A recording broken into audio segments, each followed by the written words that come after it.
Okay, so today I have a product and food photography shoot for a client. So luckily or fortunately, natapos ko yung project ko na product table. So behind me is my product table. If you see, it is made of PVC pipe. So this video is all about yung product table ko. So please watch yung short version or time-lapse version ng paggawa ko ng product table. Okay, so I hope you enjoy. Thank you.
So, matapos natin partially.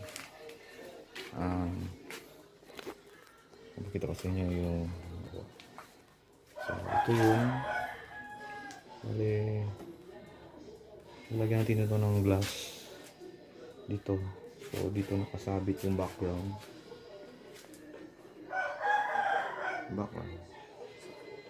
So, anyway, not bad. Diba?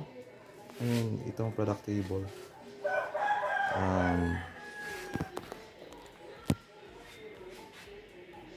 Para start, yan po, kita nyo. So yan yung product table na yan. So lalagyan natin ng glass dito or wood, plyboard ba, or wood, glass, black glass dyan.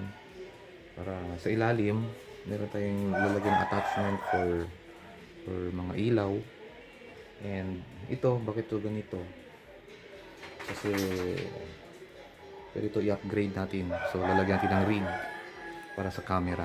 So para pwede mag flat lay shot. Hey again. So yun, no?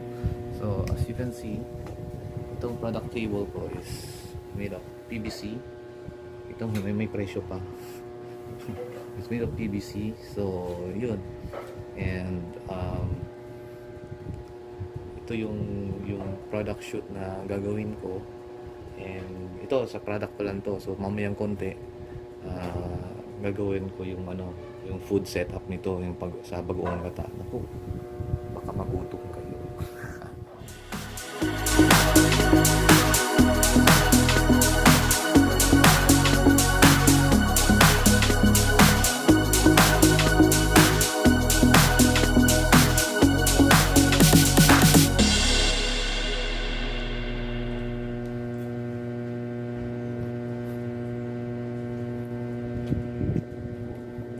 Food photography ka, kailangan kumain. Total, bagong gata yung produkto. Ano, nakita nyo ng setup. Kain tayo. So yung concept is lang, simple lang naman yung concept kasi bagong gata. And versatile kasi yung product. So, pwede sa mangga, isda, pero decided sa mangga kasi yung mangga kasi na may bagoong is an all around appetizer, diba? So yun na lang para parang neutral siya. Sarap. Grabe. Kita ko yung mamaya kwan, resolve pa nito. Ito no? Doon pa.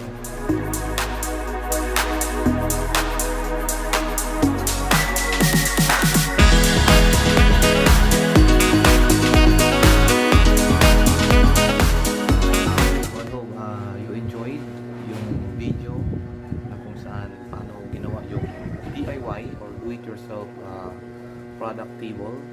Actually, masyadong cheaper siya compared kung bibili ka sa commercial. So, sa akin lang kasi, ginawa ko siyang customized, DIY, and it's customized kasi if ever may naisip akong magandang upgrade sa product table ko, like some attachment, mga rigs or something ganon. So, at least, madali kong i-adjust. Okay, so I hope and then of course yung rig pala, yung sorry, yung camera boom pala is ito. Yung camera boom na ginamit ko, yun ang camera boom. Kasi for flat lay one. Kasi ayaw ko kasi masyadong gumagalaw yung kamay. So para at least makita natin ng maayos. Okay, sa monitor, sa laptop. Yun. So I hope guys you enjoyed watching this video. Please don't forget to subscribe, like the video, and share the video. Okay, so kahit paano, hindi naman to sabi natin masyadong expert na article, na content, pero at least for a start, diba? Meron kayong idea paano kayo gumawa ng sarili ninyong product table for your food and product photography shoots. Okay, so this is Edsel again of MFG Packaging and Labeling. Stay safe.